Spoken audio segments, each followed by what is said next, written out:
하나님의 말씀은 신명기 33장 6절 한 절 말씀입니다.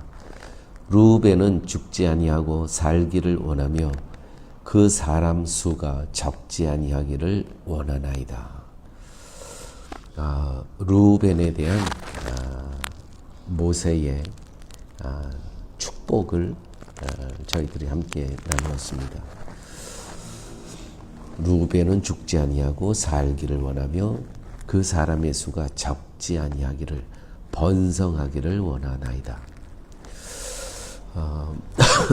말씀의 사람이란 성경을 많이 읽은 사람을 의미하는 것이 아니라 말씀에 소유된 사람을 의미하는 것입니다. 말씀이 신자를 소유해서 말씀이 의도하는 대로 인도해 가는 것, 이것이 바로 말씀의 사람입니다. 그리고 이것을 가리켜서 성경은 축복이라고 합니다. 축복. 복은 내가 소유하는 것이 아니라 소유당한 것입니다. 내가 하나님에게 소유되어서 하나님의 은혜를 증거하는 도구로 쓰임받는 것, 이것이 복이라는 것이죠. 신명기 33장은 이스라엘을 축복하시는 내용이 계속 나옵니다. 오늘은 르우벤에 대한 축복이고, 또 어제 우리가 나눈 말씀 가운데서는 하나님께서는 이제 가나안 땅에 들어갈 그 이스라엘 백성들에게 말씀을 갖고 나오시죠. 말씀을 갖고. 그래서 하나님께서는 무엇보다도 이스라엘 백성이 말씀에 사로잡힌 자로 가나안 땅에서 살기를 원하셨던 것입니다. 사실 신명기를 통해서 보게 되면 이스라엘 백성들은 온통 실패하는 모습들만 나열되어 있는 것을 볼 수가 있습니다. 그래서 신명기의 주제는 인간은 죄인이다는 것이 맞습니다. 실패한 죄인 주제에 하나님으로부터 무슨 축복을 받을 수 있겠습니까? 오히려 죄의 값은 사망이라는 말씀대로 죽어야 하는 것이 그들에게 주어져야 할 당연한 대가가 아니었습니까? 그런데 교회 여러분, 항상 하나님의 인도하심은 인간의 죄보다는 하나님의 약속, 하나님의 언약이 먼저라는 거 우리가 늘 기억하셔야 됩니다. 르우벤은 사실 축복받을 사람이 아닙니다. 창세기 49장 3절 4절에 보면 르우벤아, 너는 내 장자여 나의 능력이요 나의 기력의 시작이라. 위광이 초등하고 권능이 탁월하도다마는 물의 끈임 같았은즉 너는 탁월치 못하리니 내가 아비의 침상에 올라 더럽혔음이로다. 그가 내 침상에 올랐었도다. 이거는 너가 탁월하지 못하리라는 것은 이건 거의 저주죠.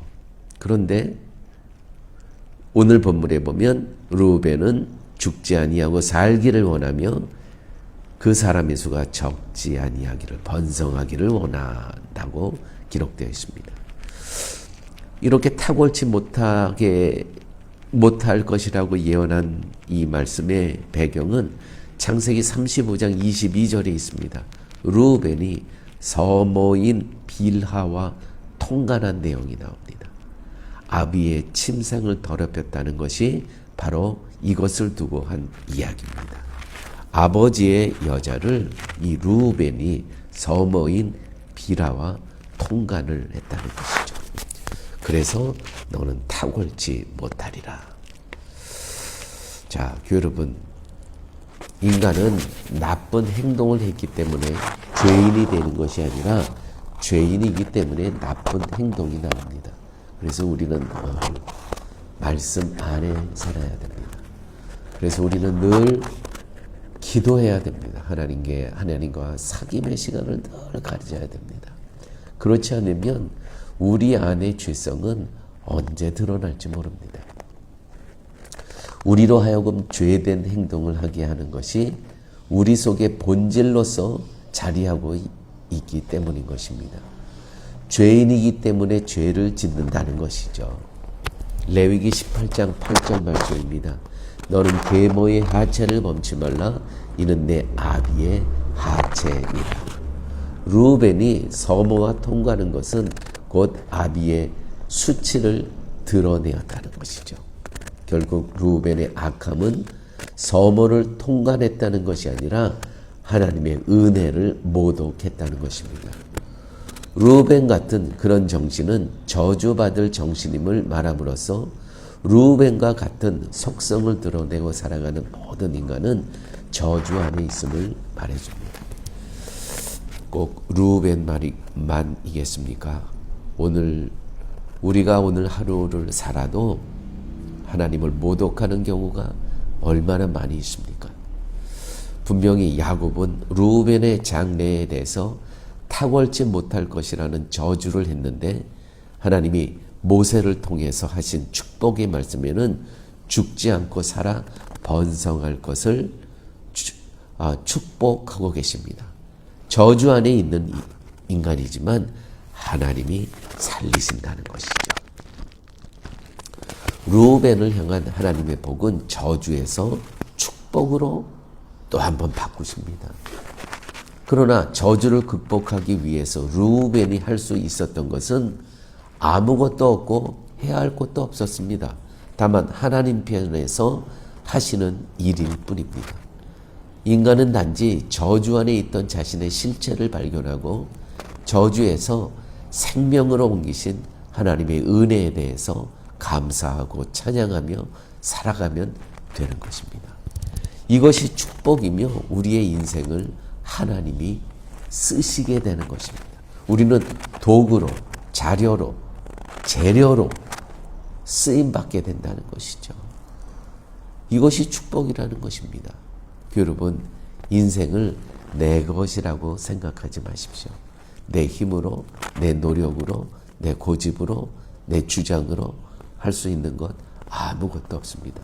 우리에게 말씀이 없고 말씀에서 떠난 그 순간 우리는 서모인 비라를 언제든지 범할 수 있는 그 내적인 죄성이 충만하다는 것입니다. 여러분, 또 지금까지 내 힘으로 세상을 살아왔다고 생각하지 마십시오. 우리가 생각할 때는 내가 열심히 일한 결과로 오늘 내가 있다고 생각하지만 완전히 잘못됐습니다. 우리의 배후에는 하나님이 계셨다는 것이죠. 그분이 다 하셨습니다. 여기까지 인도하셨다는 것입니다. 주를 알게 되고 믿게 된 것이 과연 우리의 자질 때문입니까? 우리 스스로 믿음을 만들어 내었고 우리 스스로 주님을 선택해서 된 것입니까? 전혀 아닙니다. 내 스스로 한 것이 아니라 그 믿음의 출처는 내가 아니라 하나님이시라는 것이죠. 그 믿음이 나를 붙들어서 하나님을 믿게 했고 결국 나의 배후에는 하나님이 계셨다는 것입니다. 우리는 하나님께 붙들린 인생입니다. 이것이 축복이라는 것이죠. 하나님의 은혜를 드러내는 재료로 쓰여지고 있는 인생. 이것이 축복입니다. 여러분, 그러므로 교회는 하나님의 은혜를 드러내는 곳이지 자기를 자랑하는 곳이 아닙니다. 은혜를 드러내는 것이란 무슨 의미입니까? 내 힘으로는 아무것도 할 수 없습니다. 나는 무용지물입니다. 나는 말씀이 없고 내가 주님과 교제가 없는 순간 나는 쓰레기입니다. 바로 이와 같은 고백이 있는 것이 교회라는 것이죠. 교회는 자기 자랑을 하는 것이 아닙니다. 자기 자랑을 하는 그 순간 나의 자랑으로 인해서 부끄러움을 느끼는 이웃이 있게 됩니다. 나는 갑이 되고 그 순간 을이 생긴다는 것이죠. 그러므로 교회 안에서 내 자랑 아닙니다. 오직 십자가의 은혜만 우리는 감사하고 기뻐하고 십자가만 자랑할 뿐이라는 것이죠. 어디에서? 교회에서. 교회에 하나 되면 인간이 만들어낼 수 있는 것이 아니라 은혜가 만들어냅니다. 은혜가. 은혜 안에 잠길 때 교회는 하나 됩니다. 은혜 안에서 하나 된다는 것이죠. 따라서 우리에게 중요한 것은 은혜 안에 있고 우리가 은혜 안에 잠겨 있다는 것입니다. 할렐루야. 저주 안에, 사망 안에 있었던 우리가 생명 안으로 옮겨졌다는 이 사실, 이 은혜, 이것만으로 우리는 감사하고 기뻐하는 삶을 살아야 된다는 것이죠. 아버지 하나님 감사합니다. 오늘 르우벤의 삶을 통해서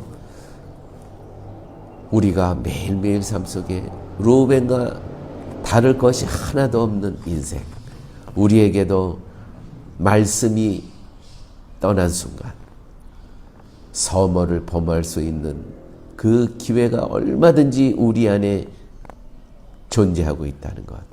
그러므로 늘 겸손하면서 말씀에 사로잡혀 늘 주님의 인도하심 따라 살아갈 수 있는 저희의 삶 되게 하여 주옵소서. 모든 말씀 예수님 이름으로 기도드렸습니다. 아멘.